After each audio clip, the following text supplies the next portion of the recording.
Nous recevons ce soir les auteurs de Bombix pour une deuxième partie d'émission consacrée à cette bande dessinée. Et nous allons découvrir ensemble leurs réactions à nos questions. C'est le Café Multiverse, ça commence maintenant.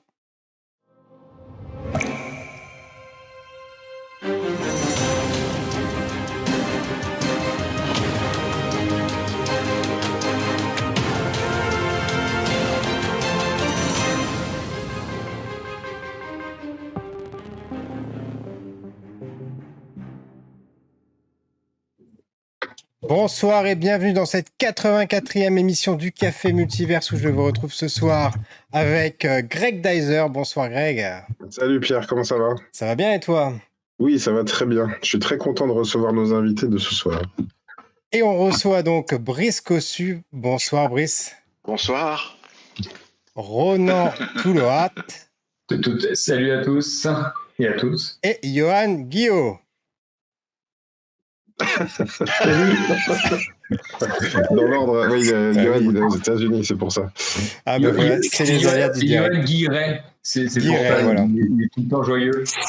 Donc une émission spéciale puisque c'est la deuxième partie de cet entretien avec l'équipe autour de la bande dessinée de Bombix, paru chez Glénat le 20 septembre dernier. Donc on a fait déjà une première émission la semaine dernière. Donc si vous voulez vraiment voir les prémices de tout ça, parce que la semaine dernière on a un petit peu parlé de la genèse, etc., du scénario, voilà, avec Alexis Santanac et Vincent Brujas, voilà. Et ce soir, on va rentrer un petit peu plus dans le dur avec des dessins, de la couleur, donc avec les trois autres auteurs. Et le storyboard. Donc. Et le storyboard, voilà. Greg, est-ce que tu veux nous rappeler le fil conducteur, le pitch, voilà, j'ai cherché le mot, merci. Le pitch, on découvre, alors moi je vous savez, je suis très nul avec les noms, mais ils vont m'aider. On découvre d'entrée de jeu, là, tiens, je montre à l'écran, il se passe un truc chelou, on voit qu'une navette spatiale, un satellite, pardon, s'est craché sur... On imagine au début que c'est la Terre. Et puis, en fait, on se rend compte qu'il y a des personnages issus d'époques différentes qui doivent apprendre à vivre les uns avec les autres sur un environnement hostile et quasiment désertique. Et sachant qu'ils doivent faire face à un phénomène paranormal qui les a tous conduits là. Ce sont des orages, je ne sais plus comment on les appelle dans la bande dessinée, mais des phénomènes paranormaux qui conduisent... Pardon ? Orage temporel, voilà, c'est ça. Qui font tomber des morceaux de notre réalité, celle qu'on connaît, de toutes les époques, de manière complètement random dans l'univers. Et donc, qu'est-ce qu'ils font de tout ça et comment on les découvre et qu'est-ce qu'ils font de ce phénomène et leur survie. Voilà. Et on va faire un petit tour d'écran, on va en profiter pour le coup pour présenter un petit peu nos trois intervenants et voir un petit peu aussi ce que vous avez fait pour le coup, quel avait été votre rôle sur Bombix. On commence avec Brice, s'il te plaît. Ouais, écoute, moi donc j'ai pris au tout début suite au... On a encore perdu le son. On t'a perdu Brice. Alors, du coup, on va enchaîner avec Ronan le temps que Brice revienne. Dans un orage temporel. Il est passé dans un orage. Alors, écoute, oui, avant que Brice revienne avec son micro, moi je passe sur Brice sans mauvais jeu de mots. En fait, je suis encreur et je fais un peu la suite de Brice sur les dessins. Brice s'occupe de poser toute la narration, donc ce qu'on appelle le storyboard, et de pousser ce storyboard pour en faire un crayonné, où il axe sur son point fort qui est les personnages, qui est le jeu d'acteur des personnages. Et il me laisse plus de latitude sur tout ce qui est machine, environnement et puis bâtiment. Où là, je me base sur les designs qui ont été créés par Alexis. C'est intervenu, Brice. Je suis revenu. Voilà. Donc, je te relaisse la main, du coup. Tu en étais où, Ronan ? J'étais en train de dire que je décrivais un peu ma part, mais vas-y, toi, j'ai succinctement. En fait, donc suite au cahier graphique qu'avait fait Alexis, où il y avait quand même déjà les personnages, les caractères des personnages qui étaient bien définis, notamment les fringues pour Bohémond avec son t-shirt, avec les baskets, etc. Donc il y avait quand même déjà pas mal de personnages qui avaient au moins les designs globaux. Donc je me suis servi de ça pour faire le design que Ronan a ensuite repris. Et moi, j'ai eu en charge en fait de faire le storyboard. Et disons que je suis allé sur un storyboard poussé. Ça, c'était une déformation professionnelle de Goldorak où on a fait du storyboard qui était plutôt du crayonné. Et donc voilà, j'ai fait cette partie-là pour laisser ensuite la place à Ronan. D'accord. Et après, pour les moins, alors sur Brice. Petite précision pour ceux qui nous suivent et qui sont pas forcément qui n'ont pas l'habitude de la BD, le storyboard c'est la version qu'on va faire qui rend l'histoire complètement intelligible. C'est-à-dire que des fois on pose la question encore, moi je pense qu'à vous aussi, à quel moment le scénariste il vient rajouter les textes. En fait les textes sont écrits avant sous forme d'un script, donc avec une description des scènes, et c'est là que le scénariste en a à cœur joie et dit il y a 2 armées de 1000 personnes qui s'affrontent dans du fracas, etc. Et donc Brice, effectivement, là, il est intervenu sur le storyboard, c'est-à-dire qu'il a produit sous forme dessinée toute l'histoire de manière intelligible avant de passer la main à Ronan. Exactement. Et après Ronan, c'est le travail de Johan. Ouais. Moi, j'arrive, une fois que tout est fait, je fais du coloriage. Je m'amuse. Je choisis les couleurs de tout le monde, c'est rigolo. En fait, oui, moi je suis coloriste, donc j'ai à charge de faire de mettre en scène tout ça en fait, comme un chef-op au cinéma. Je vais m'occuper des lumières, des ambiances, de mettre certaines choses plus en valeur que d'autres, et d'accentuer ce que les dessinateurs ont mis en place. Voilà. Si tu veux passer à l'image, Pierre, des quelques extraits de la bande dessinée pour ceux qui ne l'auraient pas encore feuilleté. Et toutes les subtilités incroyables de la couleur de Johan. Voilà. J'ai envie de rentrer directement dans le vif du sujet, si tu m'autorises, Pierre. Je vous connais tous les 3, donc moi j'ai la chance de faire partie de l'atelier virtuel avec vous depuis presque 2 ans maintenant. Déjà. Tous les deux, Brice, Ronan, vous êtes tous les deux des dessinateurs complets. Je pense même que vous faites aussi à vos heures perdues de la couleur. C'est quoi le déclic pour vous sur ce projet de se dire tiens, et si on travaillait ensemble et si on mettait si on prenait le meilleur de chacun pour travailler ensemble? On avait avec Ronan il y a quelques années pendant un festival fait un croquis où on s'était amusé. C'était sur un croquis, tu sais, à cahier spirale. Et donc moi j'avais crayonné un côté et lui avait crayonné l'autre côté. On avait inversé au niveau de l'ancrage après, mais on avait composé une image complète avec ça. Et je sais pas si tu te rappelles, Ronan, mais ça s'était fait très facilement. On était un poil bourré, mais ça s'est fait. La photo en témoigne, on est un peu rouge là, qui brille. Et cette photo est sur Facebook, allez chercher.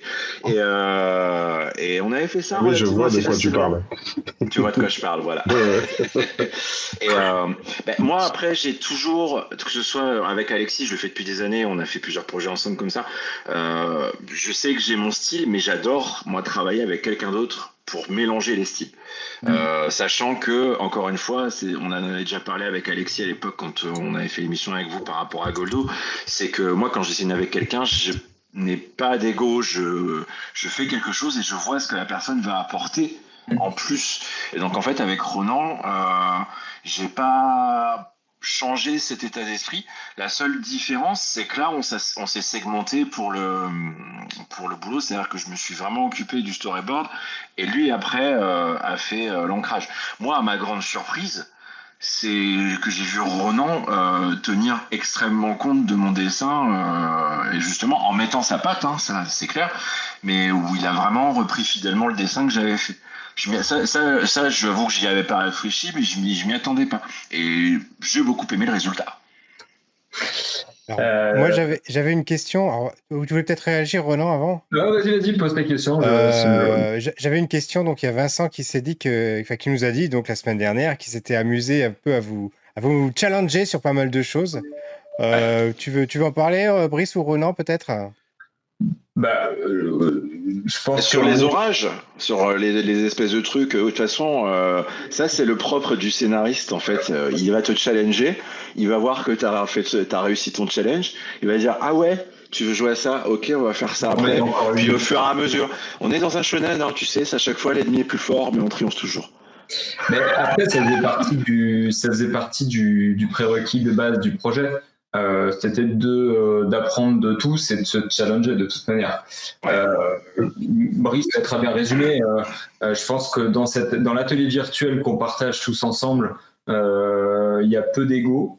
Déjà parce qu'on est capable d'entendre ce que les autres ont à dire sur notre travail, d'écouter, de corriger, de savoir que les autres ont un recul et que nous on n'a pas, et de prendre en compte ce retour pour que notre travail soit meilleur. C'est déjà un truc qu'on fait sur nos albums respectifs, sur les couvertures qu'on poste, sur les pages qu'on poste aux autres pour avoir leur retour.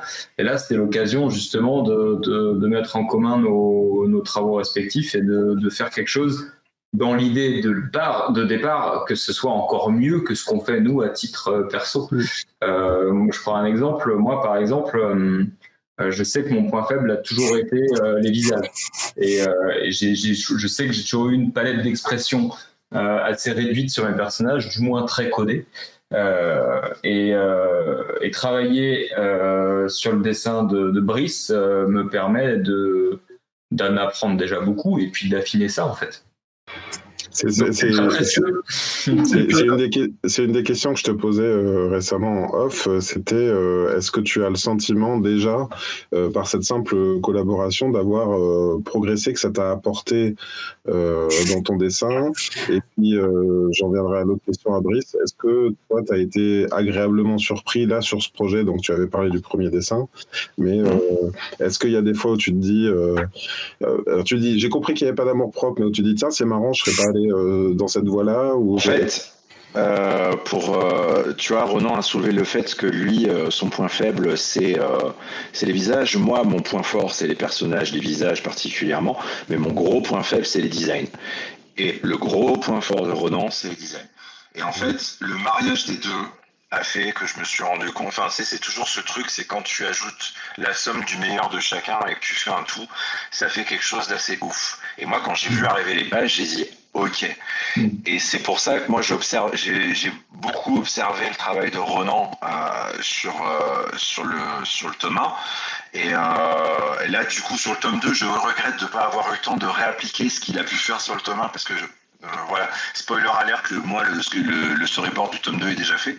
Par contre, ce que je vais faire avant de commencer le 3, c'est que je vais certainement mettre à contribution Ronan pour me faire quelques designs pour que moi je puisse aussi progresser de ce côté-là en amont. Parce que c'est en ça, il faut pas que ça soit juste à sens unique. Je veux dire, j'ai envie que Ronan me fasse progresser aussi. Et donc, on va trouver le moyen. Mais justement, c'est nos deux points forts qui ont donné le dessin de Bombix. Et je pense que c'est ce qui fait qu'on a été agréablement surpris l'un et l'autre. C'est vraiment comme on dit la somme des deux qualités de nos deux dessins qui fait un truc de ouf. Et puis derrière, t'as Johan qui vient sublimer tout ça. Et donc, après, toi, Johan, à quel moment, en fait, tu choisis tes couleurs? Tu as une libre action par rapport à tout ça, ou bien tu as des contraintes? Je voulais mentionner un truc à propos de ces deux dessinateurs. En fait, ce sont des éponges assez monstrueuses. Parce qu'en fait, dès qu'ils rencontrent quelque chose qui sort de leur corde, en fait, ils se l'approprient à une vitesse fulgurante. Et après, c'est à eux. Alors, moi, je vois ça récemment, je me suis un peu plus avec Ronan en ce moment, mais Ronan, dès que « Oh, c'est pas mal ça, bah tiens, je vais essayer », et puis hop, il le fait, voilà, il sait le faire. Donc, c'est...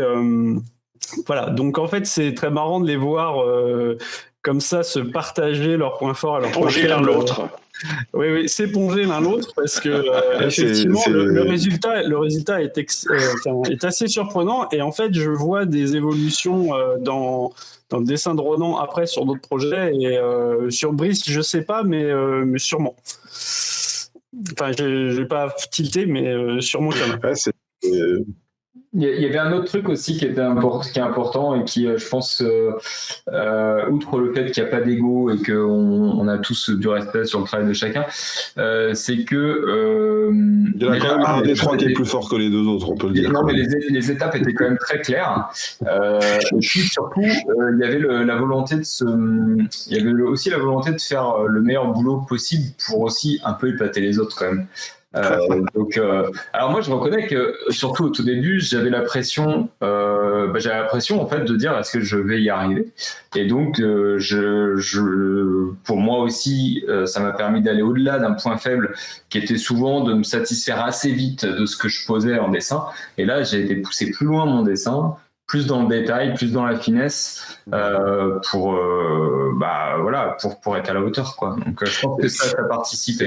Et en même temps, Ronan, j'ai l'impression qu'en fait, le fait que la structure soit posée, parce que moi, je vois vraiment le dessin, je vois pas ça comme un truc linéaire, je vois ça comme avec plusieurs unités de valeur où tu progresses tantôt en ancrage, où tu progresses dans la construction, tu progresses dans l'expression, etc.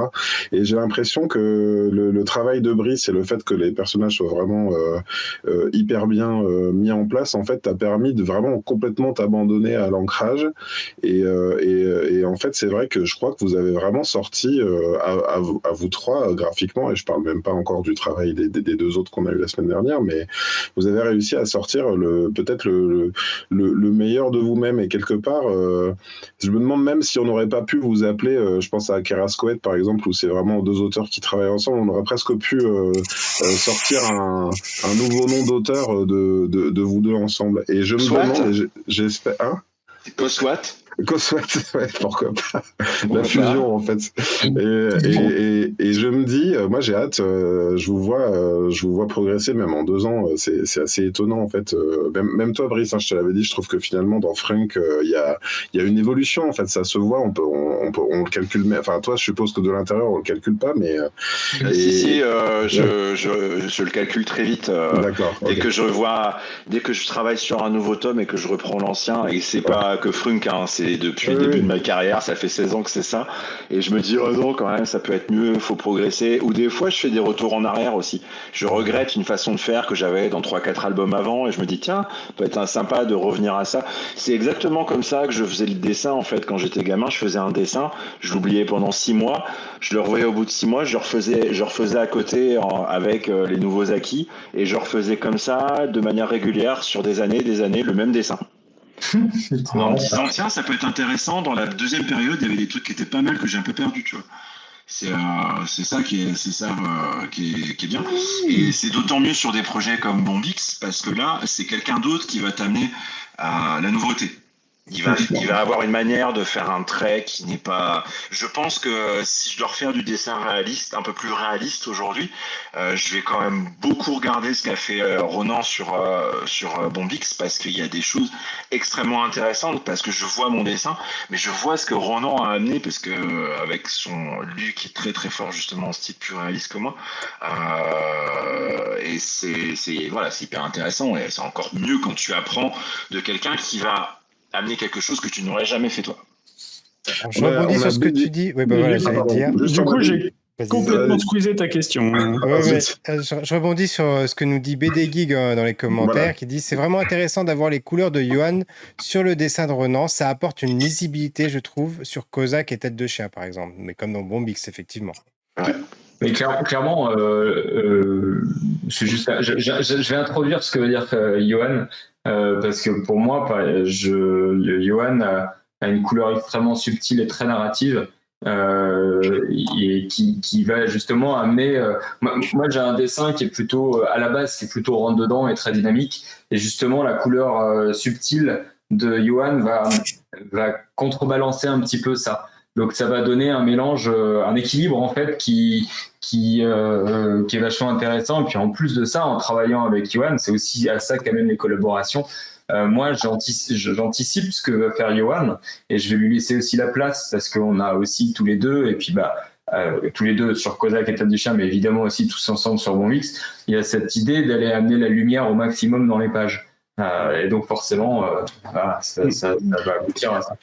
Ouais, Johan, on a. Excuse-moi, j'allais dire avec Johan Bombix, je pense que ça doit être la 8e façon différente qu'on a de mettre en couleur un projet qu'on a en commun, parce que ça fait quand même 13 ans qu'on fait des bouquins ensemble avec Johan, et on a fait plein de choses différentes. Des trucs beaucoup plus peints, des trucs plus à plat, et c'est vrai qu'à chaque fois il y a toujours quelque chose de nouveau, et je vois ce qu'il fait avec le travail de Ronan, c'est encore autre chose, parce qu'il y a vraiment du travail de peinture. Là en plus je suis content de voir, parce que sur Bombix aussi, parce qu'il dit qu'il est coloriste, mais il a quand même un sacré travail de peinture sur les décors, donc il est plus que coloriste sur cet album, il apporte aussi sa patte. Parce qu'il faut savoir que c'était un très bon peintre, et c'est toujours un très bon peintre, mais il le sait pas parce qu'il ça fait longtemps qu'il en a pas fait. Johan, je sais pas où me mettre. Bon, après cette douche de compliments, oui, ça fait 13 ans que je bosse avec Brice, et effectivement, en fait, dans le dessin de Bombix, en fait, je retrouve énormément de Brice, parce qu'en fait, Brice est allé plus loin que ce qu'on attendait de lui. Il s'est pris au jeu à fond, et puis effectivement, c'est crayonné. Et puis, comme il le disait tout à l'heure, il est très très fort pour faire des personnages, pour faire des expressions. Et ça, avec ou malgré le dessin, peu importe en fait. C'est vrai que Ronan a très respecté ce qu'on lui fournissait. Donc il a réussi à prendre en main le dessin de Brice et à ne pas trahir les expressions qu'il y avait. Je pense que c'était un sacré enjeu, parce que elles sont souvent très subtiles, les expressions de Brice.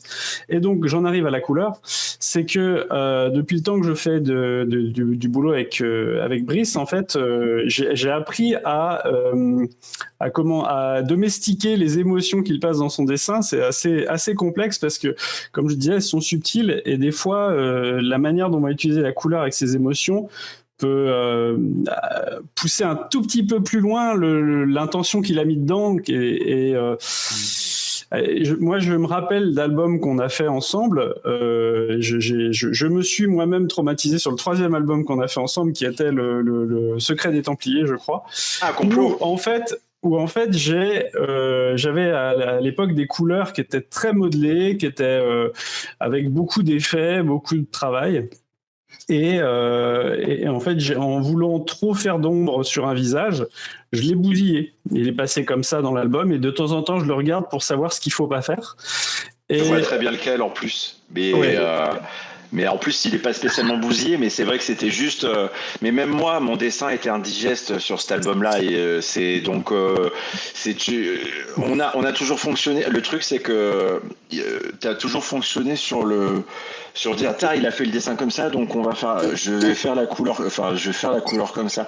C'est en ça que je dis c'est marrant, parce que ce soit sur le Dauphin, donc la première série qu'on a fait ensemble, ça, et après Frunk, et maintenant Bombix. On est vraiment sur 4 trucs différents. Il y a toujours le côté, comme tu dis, c'est que toi c'est pareil. Toi c'est l'émotion par moi c'est l'émotion par le dessin. Toi c'est l'émotion par la couleur. Donc ça c'est la constante régulière. Mais voilà, c'est toujours le truc. C'est vrai qu'en effet. Complot, c'est le truc qu'il faut plus faire. Ça, c'est... Et en plus, se greffe là-dessus l'ancrage de Ronan.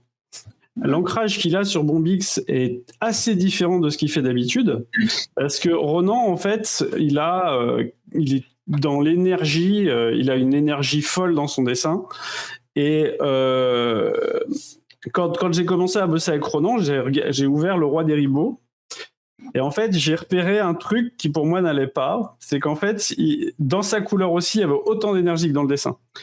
Et c'est-à-dire qu'à un moment, il y avait une surenchère d'énergie qui faisait que s'il mettait tous les potards à fond, il avait du mal à calmer les chevaux, et il fallait justement faire un peu l'inverse, c'est-à-dire que pour que l'énergie qu'ils mettent dans le dessin soit vraiment mise en valeur, il fallait que derrière la couleur des fois sache se mettre un petit peu en retrait et proposer un petit peu autre chose ou un petit peu différemment. Si je devais qualifier ton travail, Johan, sur l'album, Pierre, si tu veux montrer les planches, Je dirais, c'est le calme avant la tempête. Quand je regarde tes couleurs, on est vraiment parfois dans des tons un peu gris colorés comme ça. Alors, certes, ça va avec l'ambiance, mais là, tu vois, quand on avance dans cette scène, arrive le moment où en fait on sent vraiment que tu laisses tu vois que les couleurs deviennent ultra intenses au fil des émotions. C'est vraiment ce que tu disais tout à l'heure, mais je souhaitais l'illustrer dans le... C'est ce que j'appelle la technique Lucky Luke, ça. C'est quand il y a des émotions, il faut que. La BD est un médium unique. On ne peut pas faire en BD ce qu'on fait dans les films, et on peut faire certains trucs, mais on peut faire en BD des choses qu'on peut pas faire ailleurs. Et ce qu'on peut faire en BD, c'est manipuler complètement ce qu'on va mettre dans la case, autant dans le trait que dans la couleur. Donc, une émotion peut avoir une couleur, elle peut avoir une forme, bref. Et c'est pour ça que, par exemple, sur les pages que tu montrais là exactement, il y a le personnage sous la colère devient rouge, mais pas seulement sa peau, en fait, c'est le décor qui devient rouge. Qui en fait il transmet sa colère à ce qui est autour de lui, et même dans la manière dont là on peut pas zoomer, mais si on pouvait zoomer, la couleur devient un peu chaotique aussi. Je l'ai fait devenir chaotique pour incarner cette colère en fait. Alors je sais pas si on verra grand chose, mais après quand tu parles de calme avant la tempête et puis de nuances un peu grises, en fait j'ai vraiment c'est Alexis en fait qui m'a un peu forcé qui m'a un peu poussé dans mes retranchements sur cet album, parce que l'idée de base, c'est de faire des gens qui sont dans un autre monde, dans une autre planète. Mais comment est-ce qu'on fait ça ? C'est pas évident. On peut partir dans des trucs délirants, on peut partir dans des couleurs qui sont fantastiques, qui font très haute planète, mais sauf qu'au début, faut pas forcément qu'on ait l'impression que ce soit si différent. Donc, faut trouver un compromis. Il y a pas mal de steppes ou des savanes. Au début, j'étais parti sur quelque chose qui était très savane, et au final, en fait, Alexis m'a envoyé je crois qu'il m'a envoyé des images, ou alors il m'a dit mais regarde un peu Mars et c'est vrai qu'en fait, il y a souvent des terres rouges ou alors des ciels gris, des choses comme ça. Et là, j'ai décidé, vu qu'on est quand même dans un monde où il y a des notions de climat, puisqu'il y a des orages temporels, j'ai décidé de jouer avec ce qui pouvait se passer dans le ciel. Donc, c'est-à-dire qu'il y a des moments où il va y avoir des zones d'ombre fortes ou des choses grises, parce qu'en fait, il y aura sûrement des masses de nuages qui vont neutraliser les couleurs. Et à d'autres moments, en fait, ça va traverser, on aura des couleurs qui seront mises en avant. Mais c'est vrai que j'ai jamais mis autant de gris dans un album. Des gris colorés. Et c'est une super expérience, parce que je pense que je vais m'en servir pas mal. C'est assez joli, je trouve. En commentaire, on a BD Geek qui nous dit gros fan de toute l'équipe présente ce soir, et j'ai pu vous voir au Festival Sévrier cette année. Vous assurez, c'est ouf. Je saute un peu du coq à l'âne du coup, mais vous sortez trop d'albums, trop bien, j'ai du mal à suivre. un petit mot sur la surproduction, parce que en sortant un album tous les 3 mois, hein comment vous allez faire? Alors, on va calmer tout ça. On va le calmer. Ça va être légal. Je pense que là, c'est aussi un concours de planning d'éditeurs qui est un peu concomitant. Souvent, les plannings de production sont pas forcément les mêmes que ceux des producteurs. Là, par exemple, le tome 2 de Bombix, il arrivera l'année prochaine. Il y aura également celui de Tête de Chien, mais c'est tout. On va calmer le jeu. Kozak, ça mettra plus de temps à arriver. On va prendre un peu plus le temps. Justement, parce que là, on se concentre sur moi en ce moment, typiquement, j'entre le tome 2 de Bombix, et puis j'avance sur Tête de Chien, et c'est tout, je peux faire que ça. Kozak, ce sera pas sera pas tout de suite du tout. Non. Et surtout qu'en plus, c'est vrai qu'on avait donné un gros coup d'énergie sur l'année dernière. Moi, notamment, à un moment, je m'étais retrouvé à travailler à cheval sur les 3 séries où je divisais ma semaine en 3 pour chacun. Et en fait, c'était rapidement devenu un cauchemar. Donc j'ai fini par finir d'abord un, puis finir l'autre, puis finir le dernier, et pour qu'il y ait une tenue et c'est une tenue sur chacun des trucs quoi. Et puis c'était épuisant quoi. Donc non, on va calmer le jeu. Ça va pas être facile de faire de l'ancrage à cheval en plus. Ça bouge. C'est jamais simple. Mais j'aimerais faire une remarque quand même à ce sujet. J'aimerais dire un petit truc à ce sujet à propos du fait qu'on fasse plein de séries en même temps. Parce que j'ai vu sur certains forums des gens qui se questionnaient et se demandaient pourquoi est-ce qu'on faisait ça. En fait... Hein ? C'est pour gagner nos vies.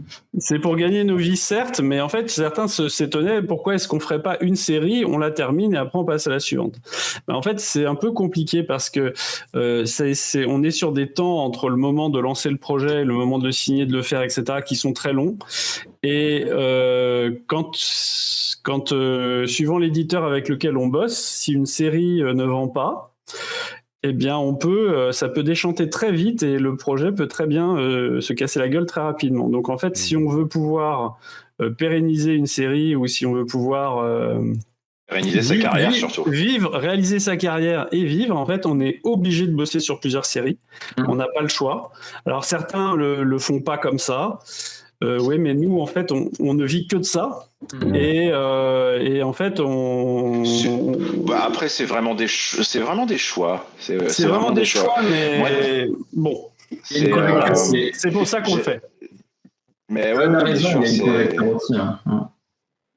voilà, c'est vrai que quand tu fais le choix d'en vivre, il y a forcément au début le moment où de toute façon faut toujours s'arranger pour. Après, quand on a la capacité, j'avoue avoir la capacité d'être en mesure de faire 2 albums par an. Donc, si je peux faire 2 séries, alors si je pouvais ne faire qu'une série. J'avoue, si je pouvais ne faire que Frunk, je le ferais, mais j'avance plus vite que mon scénariste. Donc, si je veux lui laisser le temps pour qu'il fasse ses scénarios qui sont de très haute qualité, j'ai besoin d'avoir autre chose à côté pour lui laisser le temps. Et c'est pour ça que moi, j'essaie toujours d'avoir 2 séries. Alors, aujourd'hui, pour l'instant, je n'ai que Frunk et Bombix. Donc, de toute façon, au moins, la question, c'est fait. Mais je sais que, voilà, j'ai toujours besoin aussi de laisser de la marge à mon scénariste. Enfin, moi, en tout cas, c'était pour cette raison-là aussi. Et parce que, mine de rien, travailler sur 2 séries, si tant est en plus qu'elles sont différentes, c'est mon cas. C'est bien aussi des fois de sortir avec Frunk, je suis dans mes univers un peu rigolos, cette série je la maîtrise et tout, pas de souci, de devoir me confronter à un univers de SF beaucoup plus adulte, avec un dessin plus réaliste. Bon, moi j'ai cette capacité de passer, d'avoir un dessin, de pouvoir prendre le dessin et de switcher les curseurs selon s'il faut que ça soit plus réaliste ou pas. Mais justement, moi, j'aime bien, du coup, ça me sort un peu de Frunk et et ça se démontre à chaque fois, c'est que ce que je vais expérimenter sur un album, graphiquement, je me dis, ça serait hyper intéressant de l'appliquer sur l'autre truc. Et donc, avec ce jeu de ping-pong comme ça entre les séries, ça apporte vachement. Et je rajouterais, moi, en ce qui me concerne, effectivement, il y a ça, hein, c'est enrichissant. Mais ne faire qu'une seule série, j'appuie ce que disait Johan tout à l'heure, c'est prendre un certain risque aussi. Moi, quand je travaillais sur RADI, j'étais que sur celle-là. Et au final, on s'est retrouvé en janvier 2020 à s'entendre dire que les ventes sont pas ouf, il faut arrêter, trouvez-nous autre chose. Et là, c'est le stress parce que c'est facile de dire trouver autre chose. Mais il faut trouver la bonne idée, être sûr que c'est la bonne idée, en croire en ça, en ses tripes, et prendre le temps de le développer parce que on met pas un mois pour développer une nouvelle série ou une nouvelle idée. Ça se fait sur le long terme. Et heureusement, quelque part, peut-être qu'il y a eu le Covid et c'est le confinement qui nous a permis de maturer tout ça. Et puis surtout qu'on avait, heureusement, la République d'Ukraine pour nous occuper, enfin, en tout cas pour avancer et pour gagner des sous. Mais sinon, c'était pas évident, quoi. Donc là, il y a eu cette opportunité de jouer plusieurs cartes en même temps. Quand on a la capacité de le faire. Bon, moi voilà, c'est un choix que j'ai fait sans trop réfléchir plus avant, quoi. Qui est tendu aussi, quoi. Et puis une petite remarque en plus, en fait, on fait plus de la BD maintenant comme on en faisait il y a plusieurs décennies. Il y a plusieurs décennies, en fait, un auteur pouvait se permettre de faire un album. Si ça marchait pas, mais quand ça marchait, les ventes n'étaient pas les mêmes du tout, parce que tu parlais tout à l'heure de surproduction.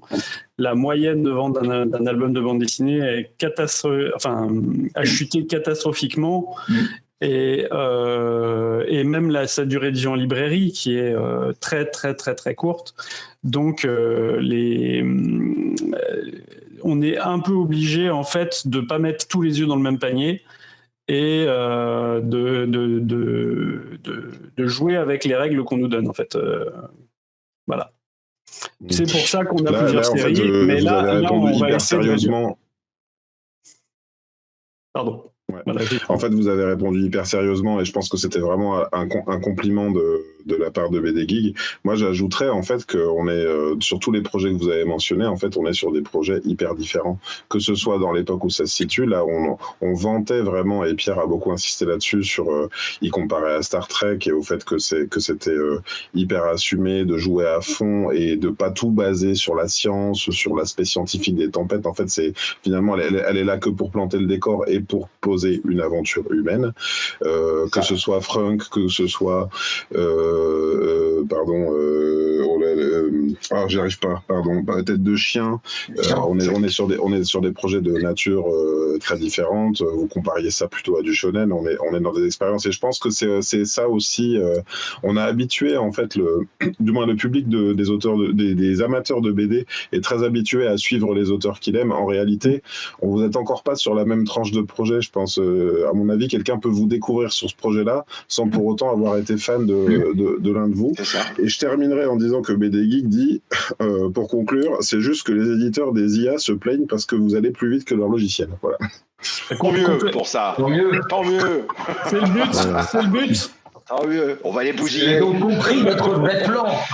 Il faut juste on parlait de rythme et j'avais une question à ce sujet-là. Du coup, comment ça se passe? Vous arrivez à avancer tous au même rythme ou bien Brice va beaucoup trop vite et Ronan après il rattrape le truc et après Johan, comment ça se passe? C'est comment l'équilibre? Alors, je crois qu'on est tous hyper bourrins. Voilà.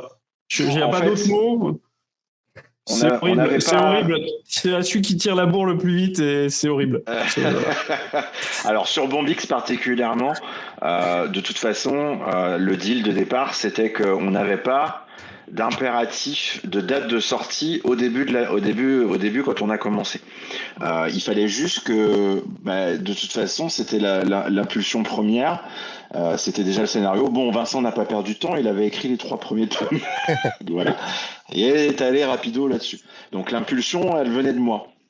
Dès que je commençais le storyboard, dès que j'avais des pages à proposer à Ronan, il allait commencer. Donc il s'avère que pendant que je faisais moi le storyboard, entre 2 albums de Frunk, Ronan, lui, certainement bossait, je sais plus, je crois que c'était sur Kozak, c'est ça. Ouais. Voilà. Et donc, moi, une fois que j'ai fini mon storyboard du tome 1, j'ai repris mes activités sur Frunk. Quand Ronan a fini son tome de Kozak, il a fait l'ancrage du tome 1. Et en fait, ça s'est fait en toute logique. Il y a un rythme qui s'est fait. C'est-à-dire que Ronan a fait son tome 1, Johan avait certainement Kozak à mettre en couleur, et une fois que Ronan a fini de faire l'ancrage de ça, du tome 1, Johan a pris le truc. Et là maintenant, comme ça n'a pas trop changé dans nos plannings, On voit un petit peu comment ça va se dégoupiller. Moi, là, Ronan a commencé le storyboard du tome 2. Moi, je vais terminer fin d'été.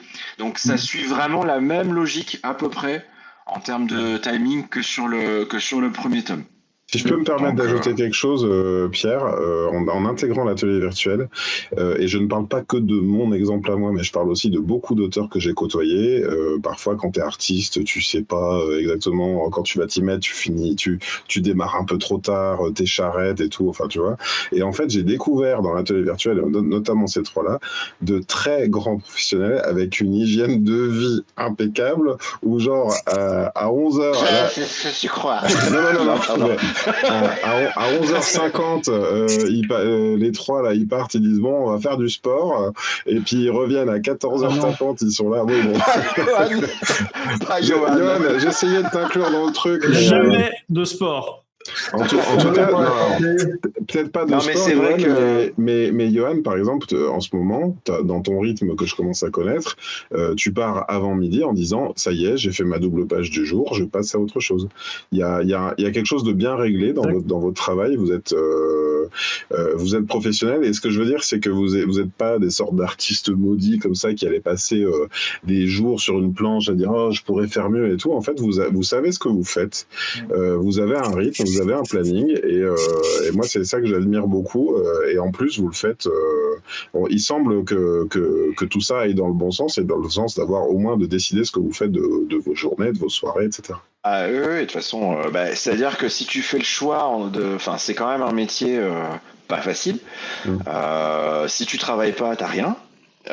Donc il faut, moi je sais que quand j'ai voulu travailler en atelier, donc là avec Alexis, nous on est en atelier physique depuis 15 ans. Je sais que c'est ce que je cherchais. J'avais besoin d'avoir un cadre. Il y en a qui arrivent très bien à travailler tout seul chez eux. Ils n'ont pas ce problème-là. Ils arrivent à se vous commencez à avoir de l'invité surprise, et donc, il y a un chat sur l'écran de Brice. Je précise pour ceux qui nous écoutent en podcast. Voilà. Et donc, j'avais vraiment besoin d'avoir un cadre de travail, et donc d'avoir des horaires. Et tout ce que tu as décrit, en fait, c'est les choses que je n'avais pas au début de ma carrière, et où des fois, je passais des heures et des heures à avoir l'impression d'avancer, et je n'avançais pas du tout. Et aujourd'hui, en ayant un temps de travail effectif je travaille concrètement moins d'heures, et j'ai mes week-ends, mais j'arrive à être efficace parce que, en effet, il y a ce rythme-là. Il y a cette gymnastique-là. Alors après, faut pas se leurrer, ça reste du dessin. Il y a des fois, tu vas passer ta matinée, tu vas avoir ancré un nez parce que tu n'y arrives pas. Mais après, tu vas avoir une espèce de fulgurance, puis tu vas rattraper, puis tu vas trouver moyen de rattraper, tu vas faire 1 heure de plus, machin. Puis en soi, au bout d'un moment, tu te dis c'est les aléas entre guillemets de l'inspiration. Tu fais avec, t'as pas le choix de toute manière. Donc il faut juste savoir aussi accepter ça aussi, et se dire là j'ai pris du retard. C'est pas grave, soit je rattrape pas et ça décale un petit peu, mais en général tu te rends compte que quand tu es très cadré comme ça, tu rattrapes assez vite, et finalement c'est pas si catastrophique que ça en termes de timing. Et puis alors moi j'avais une autre discipline depuis maintenant plus de 10 ans. C'est mon warm-up quotidien. Je commence quand j'arrive à l'atelier le matin, je fais systématiquement un échauffement au dessin. Cette pratique-là régulière, en fait, elle délie le dessin. Moi, ça m'a permis effectivement de faciliter ma capacité à dessiner. Et une fois que je suis sur les pages, j'ai plus de blocage. C'est souvent psychologique, mais c'est aussi ça a un réel effet au sens où à force de faire de l'anatomie, de dessiner des chevaux, de trucs comme ça, de tester plein de choses à l'ancrage, tester des effets, ça finit par ressortir sur les pages parce que ça fait une sorte de petit laboratoire en fait où on teste plein de trucs comme ça de manière totalement libre en fait. Il n'y a aucune contrainte, rien. Et moi je le vois, hein, c'est des choses qui reviennent sur les pages avec quand je suis en tradi avec des outils ou en numérique avec certaines capacités d'ancrage, certaines envies de dessin et tout, ou tout simplement plus de facilité à tomber une anatomie qui a priori pourrait être compliquée. C'est des choses qui facilitent le dessin sur le long terme et qui font qu'on se pose moins de questions. Alors moi je m'y suis collé à ce warm-up quotidien et j'aurais tendance à dire qu'en fait c'est un truc qui te force à prendre du plaisir dans du dessin, au moins pour un petit moment, parce que en fait tu parlais d'artistes maudits tout à l'heure. On a plein de copains qui n'ont pas le flow ouvert comme ça et cette facilité à produire autant, enfin à dessiner autant, mais qui vont se torturer par rapport à leur dessin, leur construction, etc. Et je pense que le warm-up de Ronan procure une sorte d'hygiène du dessin qui fait qu'il prend un petit plaisir à faire ça tous les matins. Et puis après, ça lui fait une petite ouverture comme ça avant de se coller sur le boulot. Et je pense que c'est hyper sain. Enfin, moi, c'est un peu ce que j'ai ressenti en essayant sa technique. Donc, voilà. Ça peut même exorciser des problèmes de dessin qu'on aurait de manière récurrente parce qu'on va les faire sur quelque chose qui n'est pas la BD, qui n'est pas l'outil de travail en fait, ou ce qu'on doit produire. Et c'est un bon conseil qu'on peut donner aux aspirants dessinateurs qui nous regarderont peut-être ou qui nous écouteront peut-être. C'est faites du croquis. Hein. Moi j'avais un prof d'atelier, par contre j'en fais pas du tout, honte à moi, mais j'avais un prof d'atelier, Antonio Cossu, aucun lien avec Brice, j'ai vérifié, qui disait, lui, c'était 50 croquis par semaine qu'il fallait faire. Donc lui, c'était vraiment le fait le croquis d'observation, sortir, dessiner son environnement. C'est vrai que c'est hyper important pour acquérir. Il y a des choses qui s'acquièrent pas autrement que comme ça, autrement qu'en observant un arbre, autrement qu'en observant d'autres choses. Et donc dessiner. Et moi, l'autre conseil que je donne souvent, alors qu'il n'y a pas forcément à voir là, surtout quand on travaille en virtuel, mais c'est pour les gamins, notamment dont les parents me posent des questions, je leur dis achetez-leur beaucoup trop de papier. Parce que j'ai vu tellement, justement, je parlais d'artistes maudits, tellement de personnes qui vont s'acheter une feuille, une feuille pour faire une planche de BD, et qui sont là comme ça, et qui dessinent, et qui regomment, et qui dessinent, et qui gomment, et qu'en fait, on se fabrique un syndrome de la page blanche, à être trop, finalement, à avoir trop de respect pour cette page, en fait, alors que s'ils en avaient démarré 5 ou 6 d'un coup, et puis qu'ils avaient repris, rejeté, qu'ils y étaient revenus, ils auraient été peut-être plus à l'aise. Alors, je voudrais réagir à ce que vous avez dit tous. Excuse-moi, je te coupe, Ronan.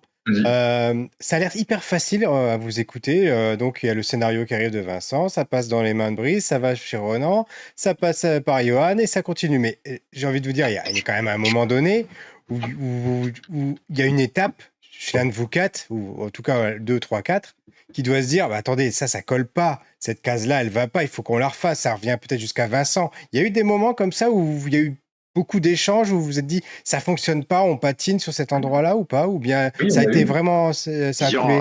Il y en a, mais ça fait partie. Ce genre de trucs font autant partie du métier de dessinateur que le fait juste de faire les pages. Ouais, je m'en doute, mais je peux vous les poser la question parce que ça avait l'air tellement simple la façon dont vous le dites depuis tout à l'heure que je voulais vraiment qu'on se rende compte de la complexité quand même. Ouais. Le truc, c'est que le scénariste, autant moi, Vincent, j'ai découvert une manière de travailler.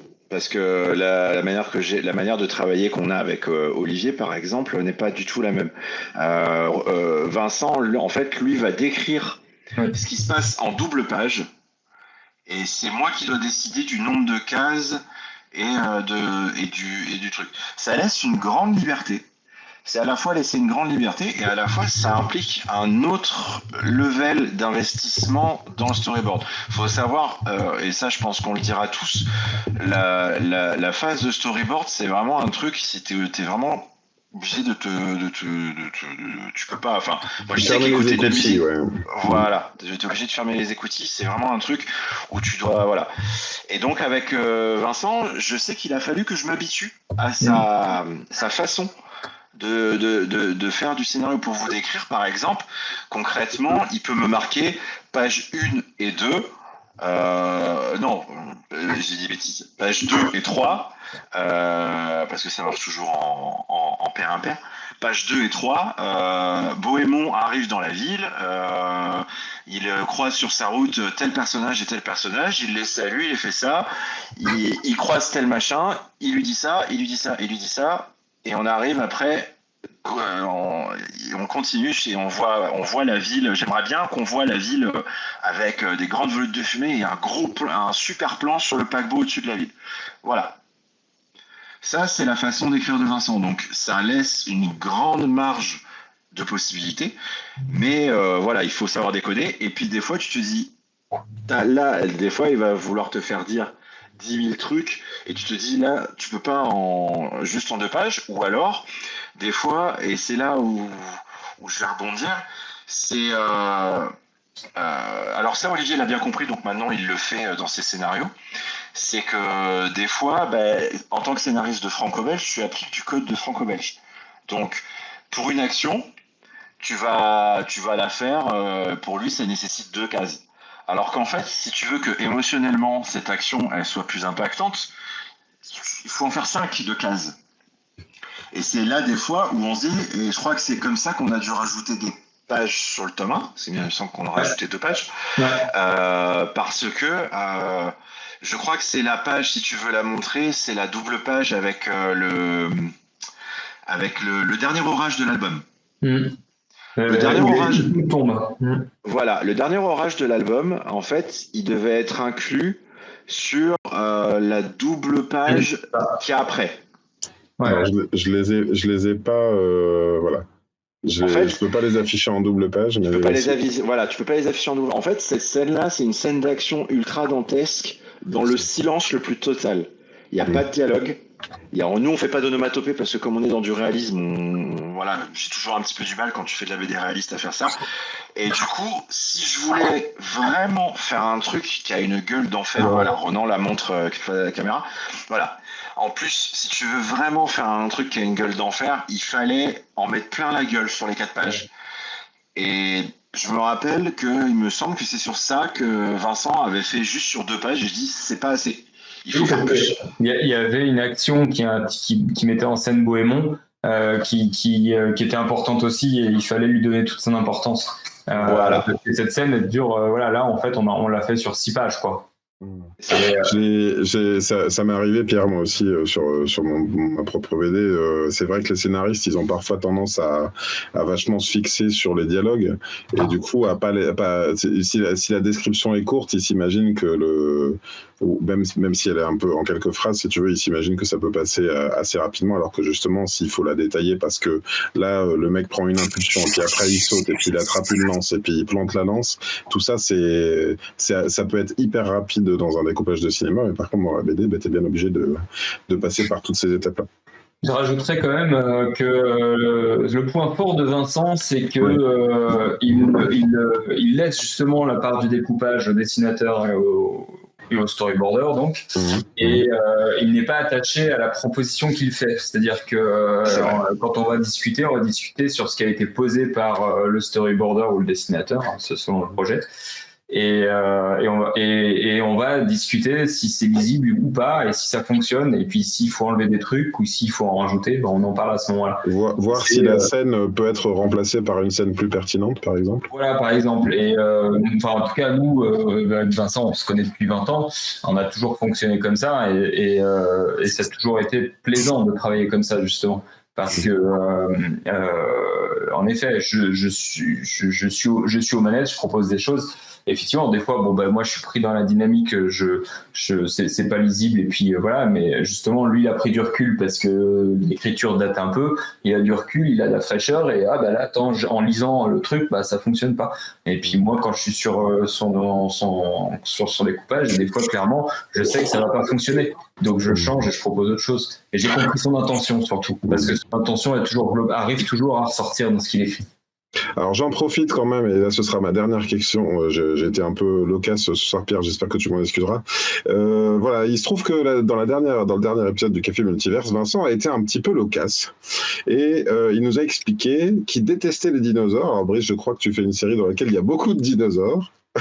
Et est-ce qu'au fond, dans la team artistique de Bombix, d'ailleurs on notera qu'il y a eu 2 émissions séparées, est-ce que le torchon ne brûlerait pas un peu autour de ça, autour des dinosaures? Moi je dois dire j'ai du mal avec ceux qui aiment l'histoire et d'autant plus ceux qui font des BD avec. Je le connais depuis 20 ans Vincent, c'est un sacré personnage, mais c'est un gros nounours en vrai. Et dans les couples, il y a des sujets de discorde. Et les dinosaures en font partie. On ne peut pas faire de dinosaures. On ne sait pas si historiquement les nounours appréciaient les dinosaures, mais on peut supposer que non. Donc, voilà. On arrive déjà quand même en fin d'émission. Moi, je voudrais dire des mots de la fin parce que pour le coup, c'est la fin, puisque c'est quand même une émission en 2 parties. Alors, elle a duré quasiment 2 heures pour le coup. Non, elle a duré une semaine complète. Voilà, même, on peut le dire, avec tous les shorts que j'ai montés. Voilà. Le Director's Cut dure 48 heures. Exactement, on ne la diffusera pas celle-là, on n'a pas les moyens. On a été démonétisé la semaine dernière avec Vincent. Non, c'était Alexis d'ailleurs qui nous a démonétisé. Bref. Non, moi j'étais vraiment scotché, encore plus que sur Tête de Chien, notamment parce que je suis beaucoup plus rentré dans l'histoire, parce que c'est un univers qui me parle le plus, tout simplement. Et effectivement, sur les couleurs, bon, on avait déjà encensé Johan sur Tête de Chien, je vais pas y revenir, mais il y a des choses comme ça, il y a des détails. Et moi, j'en parle parce que pour moi, c'est encore plus impressionnant. Parce que contrairement à vous, je suis pas du tout dans le métier. Moi, je suis incapable de faire de la création. Moi, c'est pas du tout mon truc. Ça fait 20 ans que j'essaie et 20 ans, je fais des trucs dégueulasses. Là, je me suis encore fait bâcher aujourd'hui sur autre chose. Là. Mais ça va continuer. Et il y a des choses, il y a des détails, je disais, par exemple, on a des personnages qui sont d'ethnies différentes, donc ils ont une couleur de peau différente. Et ben, malgré le fait qu'on soit la journée, le soir, etc., on arrive à sentir cette nuance-là, on arrive à reconnaître les personnages, et je trouve que ça paraît un détail comme ça peut paraître anodin quand on passe dessus, mais quand on y repense, on se dit, mais quand même, faut y arriver à faire ce détail de nuances comme ça, et c'est incroyable, quoi, incroyable. Il a de l'entraînement. Il a de l'entraînement parce que sur Frunk, la grosse, comment dire, le cahier des charges couleur d'Olivier, c'était chaque personnage doit avoir une couleur de peau différente, sachant que sur la tribu on a 8, donc il avait 8 couleurs de peau différentes à faire. Donc il a fallu trouver des teintes. Des fois, il y a des personnages qui sont à la limite du vert, en fait, en termes de couleur de peau. Mais ça fonctionne grave. Et en effet, comme tu dis, c'est... de toute façon, voilà, c'est la magie de la couleur quand tu es capable de faire un personnage à peau verte sur un fond rose. En fait, c'est une espèce de tricherie avec le cerveau. Parce que dès le début, en fait, on te présente qui a telle couleur, qui est comme ça, qui est comme ci, et ton cerveau l'enregistre. Après, il suffit de garder, par exemple, tel grain de peau va être un peu plus dense, tel grain de peau va être un peu plus comme ça, comme ci, comme ça, bronzé ou plus clair ou machin. Et après, il suffit de garder juste ce rapport entre les deux, et tu peux modifier complètement les couleurs. Ton cerveau l'a enregistré, donc c'est bon. Tu l'adapteras tout seul. C'est pratique, le cerveau. Et là, en plus, on lui met une contrainte de plus parce que dès le tome 2, il va y avoir des protagonistes qui arrivent, qu'on va arriver à la fin, qui ont la peau bleue. Et ça, c'est encore une autre gageure. Et je termine, et moi je dirais vraiment, j'ai hâte de voir un producteur s'emparer du truc et se dire, mais putain, mais ça, il faut en faire une série, il faut en faire un film, parce qu'il y a un potentiel énorme. Je suis vraiment dingue de ce truc. Moi, j'ai hâte du tome 2. Quoi. Complètement dingue. Alors, ce serait cool, et pour autant, je trouve qu'il faut pas... je suis d'accord, et pour autant, moi, je trouve que... je l'avais dit dans la mission précédente, pour moi, on est dans le blockbuster de la BD, et je voudrais pas qu'on en arrive à minimiser et se dire, il faudrait qu'il y ait vrai truc à la télé, parce que pour moi, j'ai envie de dire, si vous êtes amateur de science-fiction, par le roman, par la série télé, par le film, franchement, mettez le nez dans Bombix, et ça vaut le coup, et j'aime beaucoup ce médium. Et en plus, j'ai plus de questions, mais je termine sur ce compliment-là parce que je le pense vraiment du fond de moi. J'apprécie votre travail à tous. Je trouve, en particulier sur cet ouvrage-là, vous avez réussi, tous les 5 ou même tous les 6, si on met Olivier Senfaster, l'éditeur, à produire quelque chose qui est la quintessence de vos boulots respectifs. Donc voilà, chapeau à vous tous. Et je disais ça vraiment dans le sens, ou plutôt dans le sens où il fallait... c'était une marque de reconnaissance, voilà. C'était dans ce sens-là, voilà, évidemment. Bien sûr. On arrive en fin d'émission, on va faire le tour des petites cases de nos amis pour avoir les recommandations de la semaine. Brice. C'est pas grave. C'était trop rapide à la caméra, on n'a pas vu. Oui, donc, on disait les recommandations, c'est ça ? C'est ça. Alors, moi, la recommandation, j'ai fini il y a un petit moment, mais moi j'ai recommandé un jeu vidéo qui m'a fait beaucoup de bien, même moi par rapport à mon inspiration, si tu veux. Qui est Xenoblade Chronicles 3, qui est un JRPG qui est sorti l'année dernière sur Switch, et qui est incroyable en termes d'histoire. Bon, déjà, les 2 premiers sont assez incroyables. Alors, le 2, je ne l'ai pas fait, mais j'ai regardé plein de vidéos. Mais je le ferai à l'occasion. J'avais adoré le premier. Et, je crois que dans le 2, ce qui me gênait, c'était qu'il y avait des meufs un petit peu trop agronibards, et ça m'embêtait un peu. Et alors, celui-là, j'ai pris une claque monumentale en termes d'histoire. Je veux pas spoiler parce que je sais que je crois... je l'ai pas fini, moi. Je l'ai pas fini. Tu es à quel chapitre ? Je sais plus. J'ai fait Zelda entre-temps et... D'accord. Bon, bref, il y a, je pense, une des scènes les plus fortes du jeu vidéo que j'ai pu voir dans un jeu vidéo depuis Last of Us, dans ce jeu-là. Une cinématique qui dure à peu près 3/4 d'heure. Voilà, j'en dis pas plus. D'accord. Truc de fou. La musique, je m'écoute régulièrement la musique quand je dessine pour moi parce que c'est incroyable. Non, vraiment, c'est... Voilà. En fait, pour situer le jeu, les 2 héros en fait sont des passeurs, donc c'est-à-dire qu'ils sont dans un monde où c'est 2 clans qui se battent, une guerre, voilà, entre 2 clans. Et donc à chaque mort, il y a ce qu'on appelle les passeurs qui viennent et qui jouent une mélodie à la flûte pour les accompagner. On les voit qui s'envolent, c'est très très japonais, très voilà. Et du coup, le compositeur, moi j'avais adoré ça, c'est que le compositeur de la musique, pour composer la musique, a fait fabriquer les flûtes du jeu pour composer avec et pour jouer avec sur la BO. C'est vrai que les flûtes sont omniprésentes dans la BO. Voilà. Du point de vue du scénario, ce qu'on peut dire, c'est qu'au début, on joue une équipe de 3 qui croise une autre équipe de 3. Vraiment, pour eux, les méchants sont en face. Et en fait, c'est un peu l'absurdité de la guerre. En fait, c'est qu'ils se rendent compte, ces 2 groupes de 3 qui font la même chose, qui font les passeurs respectivement dès qu'il y a des morts dans leur camp. Et on se retrouve rapidement à faire équipe, à avoir 6 personnages jouables qui font équipe bon gré mal gré et qui deviennent les pestiférés de chaque armée. Donc voilà. Et moi, si je peux ajouter quelque chose au niveau du gameplay, moi j'avais fait un ou 2 Final Fantasy au tour par tour, un Dragon Quest aussi sur tes conseils, Pierre.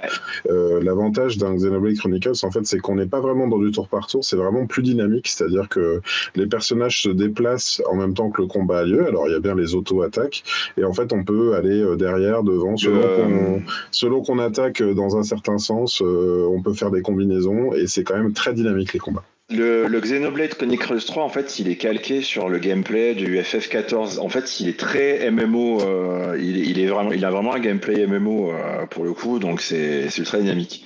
Et surtout, enfin, voilà. Moi, je suis quand même impressionné qu'un jeu Switch, même avec l'univers qui est, enfin, le monde, il est ouvert, il est immense. Enfin, c'est ultra beau. Je suis d'accord.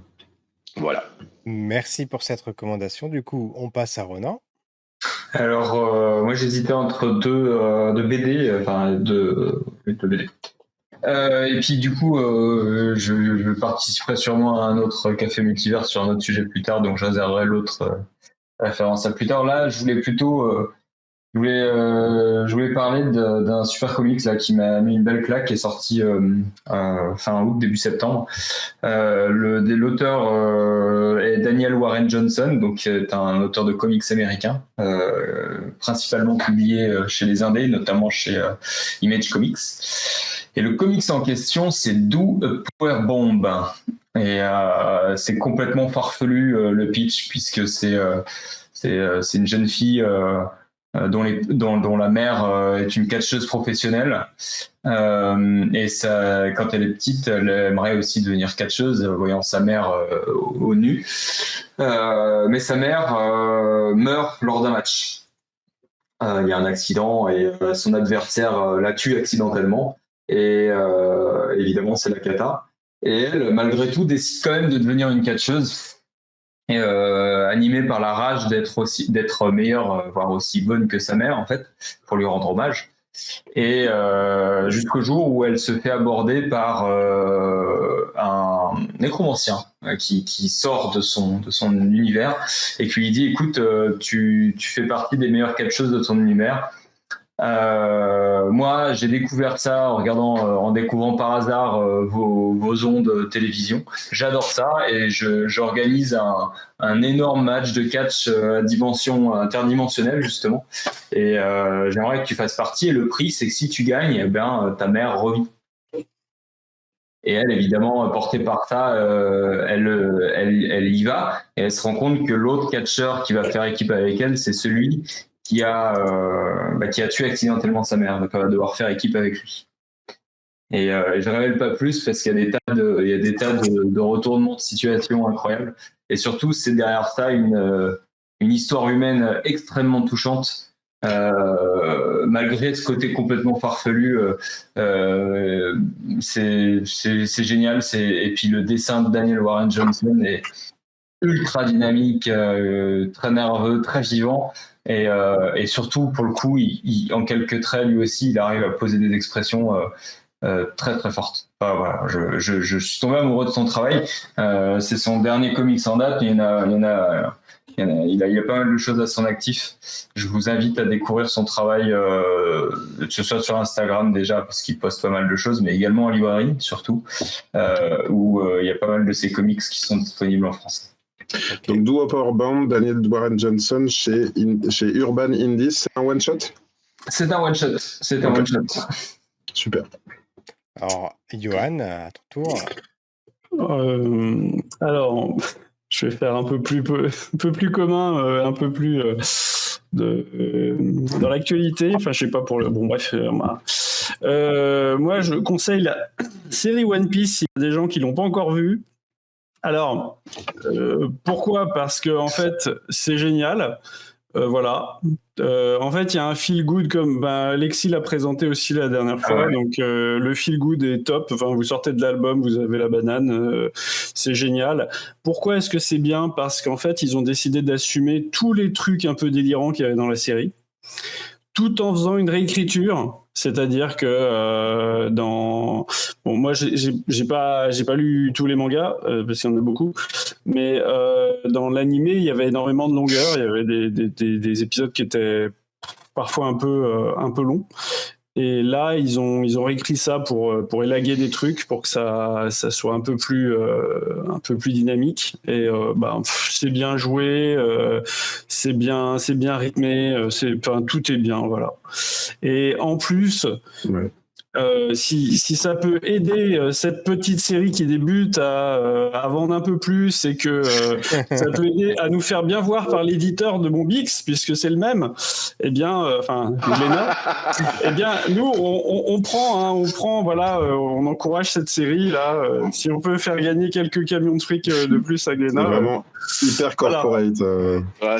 Et au passage, on vous invite tous à aller revoir l'émission du Café Multiverse dédiée à One Piece, où on dit de toute façon, tout ce que vient de dire Johan, mais on prend 1 heure à le dire, voilà. C'est bon, donc je peux laisser le flingue c'est que vrai je que prends sur la tête. Moi, je veux qu'il y ait la saison 2 parce que je veux qu'il y ait Jamie Lee Curtis qui fasse Ah oui. le docteur Correa. Elle a déjà été approchée en plus. On vous renvoie vers le numéro qu'on a dédié à cette série, et c'est vrai que c'était mon questionnement, de me dire est-ce que c'est une saison 1 et qu'il n'y en aura pas d'autres parce que les acteurs forcément vont vieillir trop vite par rapport à la série, et apparemment je crois que c'est Pierre qui répondait dans l'émission qu'ils avaient déjà prévu 8 saisons. Oui, c'est ça, ils ont déjà prévu. Oui, non, c'est même. la deuxième, c'est- Pour un One Piece acheté, vous avez un Bombix acheté. C'est génial. Allez-y. Pour le prix de un Placement One Piece et produit. un Bombix, vous avez un One Piece Vous et un avez Bombix deux acheté. Il n'y a pas un bandeau Si défilement là seulement- pour les. Je le rajouterai. Si Ouais, seulement, si J'ai seulement. vu aussi, chez certains libraires, Ronan, que pour 2 Bombix achetés, tu as un Bombix pour toi et un Bombix à offrir à un copain. Absolument. C'est Absolument. incroyable. C'est Incroyable, on n'arrête pas le marketing. C'est L'approche des fêtes de Noël, c'est une super promo. Hein. une superbe idée, voilà. Les Faites trésors, plaisir autour de vous. L'inventivité des marketeurs, quoi. Incroyable. Bon, on termine avec Greg pour la recommandation de la semaine, là, s'il te Ok, plaît. alors je m'y attendais pas forcément, Moi non mais plus. je suis, voilà, je regarde la série Tapis sur Netflix. Je me demandais un petit peu de quoi il allait en retourner. Parce que bon, Bernard Tapie, est-ce que vraiment, oups, je suis en train de lancer la série carrément. On a donc le personnage qu'on connaît. En fait, il y a un disclaimer dès le début du premier épisode qui dit vous allez reconnaître des moments de la vie du héros. Alors, le héros, ça reste à définir, mais toute sa vie familiale est fictionnelle. C'est-à-dire que même on lui invente apparemment une épouse. Enfin voilà, tout est écrit. Dans une certaine mesure, je retrouve un peu la dynamique d'un Soprano, c'est-à-dire on suit un seul type, et en fait sur la relation du, vous savez, le héros qui se trouve un mentor, etc. Ben en fait dès le départ, en fait, Tapi se fait enfler par un mec beaucoup plus fort que lui en affaires, et en fait on suit ce personnage. Je trouve que c'est bien interprété, je trouve que c'est bien produit. Laurent Lafitte, il ressemble un peu à Michel Leb au début, plus qu'à Bernard Tapie. mais voilà, j'ai pas terminé la série, j'en suis déjà au 4e épisode. J'avais peur de pas savoir quoi faire de cette série. Est-ce qu'on allait essayer de me faire aimer sur le principe du biopic ce personnage parfois détestable ou pas? Est-ce qu'on allait me dire sortir les violons parce que quand même? Mais en fait non, je trouve que la série ne fait pas l'économie de pourquoi ça. C'est un mec qui a bon cœur, mais en fait parce qu'il veut réussir, devient un sale type. Voilà. Ok, toutes ces recommandations seront... Voilà, exactement. Toutes ces recommandations seront dans les commentaires de l'émission. Je vais terminer. J'ai trouvé une petite reco. Ça a été difficile en ce moment parce que j'enchaîne les séries, les lectures, et je trouve pas forcément chaussures à mon pied. Mais je veux quand même vous recommander. Alors, je l'ai déjà fait plusieurs fois la recommandation, mais comme là, ils en sont à la 4e version du jeu qui vient de sortir la semaine dernière, qui est sortie cet été, mais dont le 3e anniversaire a été fêté la semaine dernière. Il s'agit de Genshin Impact. Ceux qui suivent l'émission savent que je suis totalement dingue de ce jeu. Et ça continue. Là, ils sont arrivés dans un monde. Alors, ils ont commencé dans un monde qui ressemble un peu à l'Europe. Ensuite, ils sont partis dans un monde un peu plus chinois. Ensuite, dans un monde un peu plus japonais. Ils ont enchaîné en saison 3 dans un mix entre un désert et une jungle. Et là, ils sont arrivés dans un monde un peu comment steampunk inspiré de la France, voilà, carrément, mais avec surtout une particularité, c'est qu'il est possible déjà désormais de nager dans le jeu, ce qui n'était pas possible jusqu'à présent. Donc c'est un action RPG. Alors au début, on le qualifiait un petit peu de copie de Zelda Breath of the Wild. Alors c'est vrai que sur l'apparence, la direction artistique, on s'y retrouve assez. Et le gameplay aussi, le fait qu'on puisse planer voilà. avec. Voilà. Mais après, c'est un action RPG. On a plusieurs personnages. On a qui ont chacun. Il y a 7 éléments en tout. Il y a l'eau, le vent, le feu, l'eau, etc. Et les combinaisons d'éléments font que voilà, on est plus ou moins fort, plus ou moins balèze. Et même à la fin du jeu, même quand vous avez vos personnages au niveau 90, vous pouvez vous retrouver en difficulté face à un boss parce que vous n'avez pas pris la bonne équipe, parce qu'elle n'est pas assez équilibrée, etc. Donc moi, je trouve que c'est vraiment passionnant. Ils arrivent toujours à nous surprendre avec les histoires, avec des nouveautés. Là, on a des énigmes à la façon de... comment ça s'appelle comme dans les séries, comme dans les jeux d'enquête, où on doit trouver les indices, etc. Alors, vous dites, dans un action RPG, il y a ça, c'est complètement dingue. Comme dans Ace Attorney, par exemple. Exactement, c'est le titre que je recherchais. Et alors, vous avez tous les personnages, voilà, vous avez le beau gosse ténébreux, vous avez les petites gamines, etc. Alors ça, moi, c'est les petites gamines. Non, mais c'est vrai, on peut pas le décrire autrement. Oui, ça, c'est l'aspect vrai. du jeu qui me plaît le moins, parce que du coup, moi, ça me manque de personnages, on va dire, physiquement variés, plus âgés, etc. Oui. Bon, voilà. Ils ont fait Aloy de revient en arrière. Ouais, elle est dedans, elle est disponible dans le jeu. Aloy, le personnage ils ont refait Aloy elle est dedans, ouais. De Horizon Zero Dawn. C'est ça. Excellent. Et il y a un monde absolument immense à explorer. Je pense que si vous commencez le jeu aujourd'hui, vous en avez au moins pour 1 an pour vous remettre juste à jour, tellement il y a d'histoires et de choses à explorer. C'est absolument dingue. Même moi qui joue très régulièrement, parce que j'ose pas dire tous les jours, j'ai du mal à suivre le rythme, c'est vous dire la quantité de choses qu'il y a dedans. Alors c'est un free-to-play, donc il est gratuit. Et malgré ça, vous pouvez avancer sans payer. Moi, c'est mon cas. Je joue assez régulièrement pour pouvoir ne pas avoir à monter en niveau. D'ailleurs, je trouve même que c'est du gâchis parce que je pense que ça me gâcherait le plaisir de devoir avancer en payant parce que j'arriverais trop vite finalement à finir le jeu, quoi. Mais le fait est-ce que tu peux le faire en solo quand même ou pas? Complètement. Tu peux le faire totalement en solo. Il n'y a pas du tout besoin. C'est pas comme un MMO. Il y a des boss que tu peux faire à plusieurs. Au début, quand t'es pas trop fort, c'est plutôt sympa. Après, quand t'es très balèze, c'est totalement inutile. Oui, bien sûr. Mais voilà. Parce que le système, c'est que tu débloques des persos, mais c'est toi qui les as tous, en fait. Tu choisis le perso qui convient à la situation, c'est ça? C'est ça, exactement. Voilà. D'accord, ok. En tout cas, écoutez, ça m'a fait énormément plaisir de passer cette soirée en votre compagnie et de boucler ce tandem, ce duo d'émissions. BD Geek vous dit au revoir et dit merci à tous d'être aussi talentueux. Immense respect de ma part. Voilà, merci à BD Geek. Au revoir à BD Geek, merci beaucoup. Merci beaucoup. Merci également à Cowboy Etol qui était là en début d'émission. On aura énormément plaisir à vous retrouver les uns et les autres, soit pour un prochain album, soit pour une prochaine émission, pour un sujet autre. Dans 3 mois, du coup.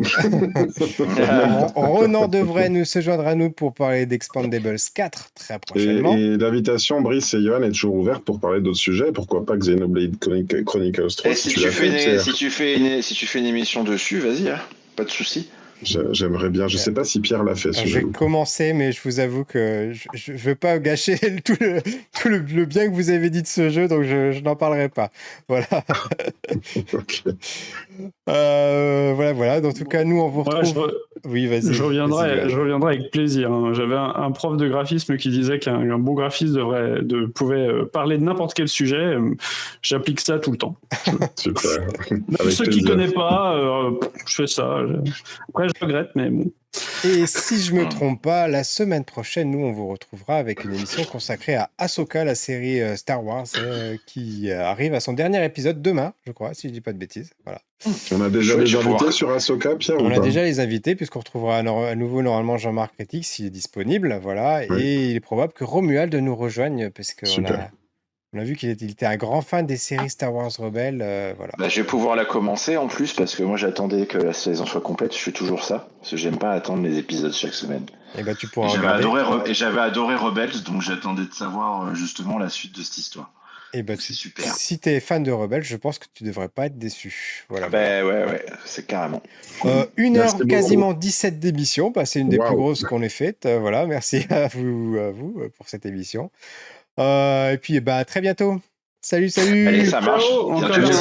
Ciao. Ciao.